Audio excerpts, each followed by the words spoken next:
জীবনযাত্রার রুটিনটা তারা চেঞ্জ করে দিয়েছে। তোমরা এখন ঘুমাও 12টা, 1টা, 2টা, 3টায়, আর ওঠো ওই যে 10টা, 11টা, 12টায়।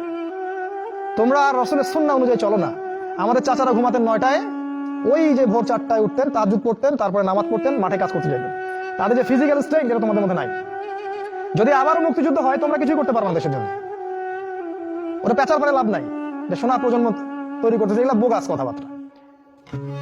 বিশ্বাস না হয় একটা মাঠে 10 পাক রাউন্ড দেওয়ার না সবাইকে, একটা মাঠে নিয়ে যান, 10 পাক দৌড়াতে লাগা দেন, দেখেন কয়জন দৌড়াতে পারে। তোমাদের শারীরিক শক্তি ওরা নষ্ট করে দিয়েছে। এটা একটা তোমাদের রুটিনটা ওরা চেঞ্জ করেছে।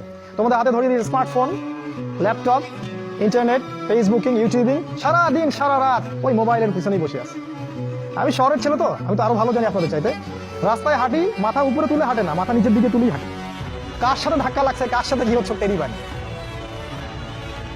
শারীরিক শক্তি তোমাদের নষ্ট করেছে। আরেকটা কাজ তারা করেছে, আমরা যে খাবার খাই সেই প্রত্যেকটা খাবারের মধ্যে তারা এমন কিছু পয়জন ঢুকিয়ে দিয়েছে যার মধ্য দিয়ে এমন জটিল জটিল রোগ ব্যাধির সৃষ্টি হচ্ছে যেটা আগে 50-100 বছর আগে ছিল না।